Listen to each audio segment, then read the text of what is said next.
समीकरण हम लगातार यहाँ पर दिखा भी रहे थे। तो चारू जी, क्या ये सपा, एक सेकंड, ठीक है, चारू जी कुछ रिएक्ट भी करना चाह रही है। चारू जी उस पर ऐड ऑन ये भी कर दीजिएगा कि क्या ये सपा ने जो काशीराम वाला कार्ड खेला है, क्या उसकी काट है जो आज दरअसल बड़े ऐलान किए गए हैं? क्या प्रेशर था ये सपा का जिस वजह से ये करना पड़ा? नहीं, बिल्कुल भी नहीं। देखिए हिमानी जी, मैं एक बहुत महत्वपूर्ण बात करना चाह रही हूँ। जो राजनीतिक पार्टियां जो आज विपक्ष में बैठी हैं, उनको लगता है कि जाति समीकरण का मैथमेटिक्स करके, उनका गणित जोड़ के 2 + 2 = 4 करके वो चुनाव जीत जाएंगी। वो अब इस देश में नहीं होगा, क्योंकि आप जातियों को नंबर्स की तरह, एक वोट बैंक की तरह नहीं ट्रीट कर सकते। मैं बार बार एक ही बात दोहरा रही हूँ, भारतीय जनता पार्टी की चुनावी जीत केवल इसलिए नहीं है कि आप चुनाव में जाते हैं और प्रचार करते हैं। चुनावी जीत इसलिए है क्योंकि हम सबका साथ सबका विकास की बात ही नहीं करते, हम उसका रिजल्ट देते हैं।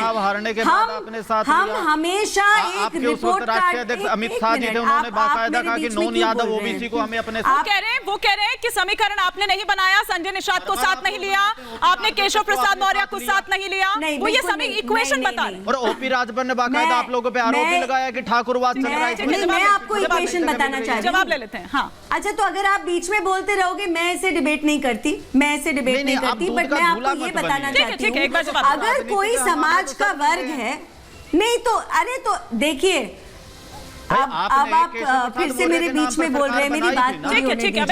पिछले 4 चुनाव में जवाब ले लेते हैं।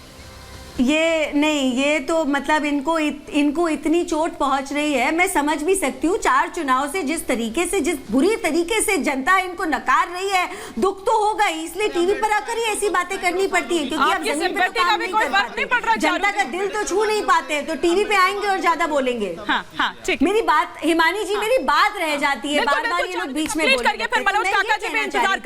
अगर आप जाति समीकरण का गणित करेंगे, अगर आप जाति समीकरण का गणित बिठाएंगे और बोलेंगे कि अब हम चुनाव जीत जाएंगे, तो वो आपको जनता ने बार बार बता दिया, इस तरीके से चुनाव नहीं जीते जाएंगे। आपको चुनाव के लिए जमीन पे काम करना पड़ेगा, कल के लिए एक विजन देना पड़ेगा, पुराने काम का रिपोर्ट कार्ड देना पड़ेगा। तो क्या है भाई आपके पास रिपोर्ट कार्ड, क्या है आपके पास विजन? और अगर आप एक समाज की बात करते हैं तो आप दूसरे समाज को नकारते क्यों हैं? भारतीय जनता पार्टी ने किसी भी समाज के किसी भी हिस्से को कभी भी नहीं नकारा, ये मैं दावे के साथ कह सकती हूँ। क्या आप और आपकी पार्टी के लोग ये बात कह सकते हैं? आप नहीं कह सकते, तो कैसे हम पर उंगली उठा रहे हैं? आप जाइए अपने घर में बैठिए और सोचिए आपने क्या किया उत्तर प्रदेश के साथ। इतने सालों से आगे बढ़ने ही नहीं दिया प्रदेश को। घर है मेरा उत्तर प्रदेश, गांव है मेरा वहां पर।